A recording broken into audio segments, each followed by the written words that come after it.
দর্শক, আপনারা সকলে অবগত আছেন যে বাংলাদেশের একজন র্যাবের কর্মকর্তা আত্মহত্যা করেছেন। আত্মহত্যার আগে তিনি লিখে দিয়ে গেছেন যে আমার মৃত্যুতে কেউ দায়ী নয়, আমি নিজেই আমার মৃত্যুতে দায়ী। কাউকে আমি সুখে রাখতে পারলাম না বা সুখী করতে পারলাম না।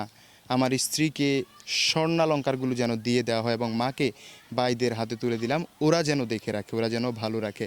এই কয়েকটি বিষয়ে বলে তিনি নিজের মাথায় নিজে গুলি করে নিজে আত্মহত্যা করেছেন। আত্মহত্যার রিজনটাকে যদি আমরা একটু খেয়াল করি, কাউকেই তিনি সুখী করতে পারেননি।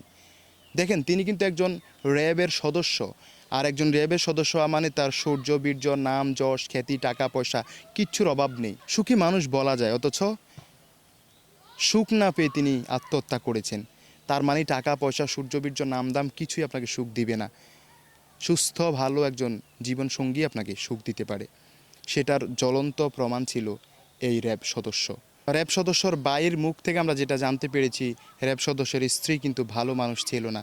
র্যাব সদস্য তার মাকে নিয়ে ঢাকাতে তার বউ এবং মাকে নিয়ে থাকতেন এবং মাকে তিনি প্রচণ্ড পরিমাণে ভালোবাসতেন। আর এই ভালোবাসাটাই তার কাল হয়ে দাঁড়িয়েছে।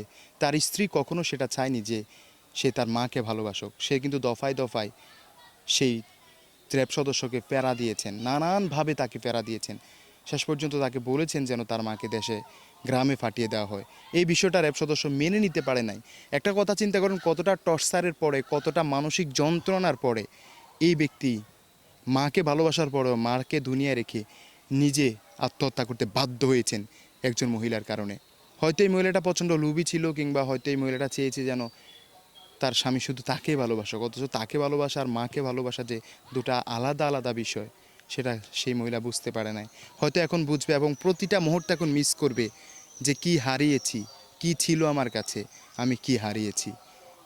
যাই হোক, আমি সর্বোপরি সকলকে বলবো যে নাম, দাম, যশ, খ্যাতি, টাকা পয়সা, অর্থ সম্পদ কিছুই আপনাকে সুখ দিতে পারে না। সুখ দিবে আপনার সংসার, সুখ দিবে আপনার পরিবার। পরিবারের মানুষটা যদি ভালো হয়, সুস্থ হয়, সুন্দর মনের হয়, তাহলেই আপনার সুখ আসবে, তাহলে আপনি সুখী হতে পারবেন। আর যদি আপনার কোটি টাকাও থাকে কিন্তু সংসারের মানুষটা ভালো না হয়, আপনি মানসিক রোগে ভুগে মরতে বাধ্য হবেন। হয় আত্মহত্যা করবেন, না হয় জীবন্ত লাশ হয়ে আপনাকে বেঁচে থাকতে হবে। যেটার উজ্জ্বল দৃষ্টান্ত এই র্যাব সদস্য, যে কিনা এত সুখ, এত টাকা পয়সা, এত অর্থ সম্পদ, যশ খ্যাতির পরেও নিজের মাথায় নিজে গুলি করে আত্মহত্যা করতে বাধ্য হয়েছেন এবং তার মনের আকুতিগুলো তিনি চিঠি আকারে লিখে জানিয়ে দিয়েছেন। এখান থেকে আমাদের শিক্ষা উচিত, টাকা পয়সা কিছুই না, সুখটাই বড় জিনিস। এই সুখটা কীভাবে অর্জন করা যায় সেটা আমাদের চেষ্টা করা উচিত।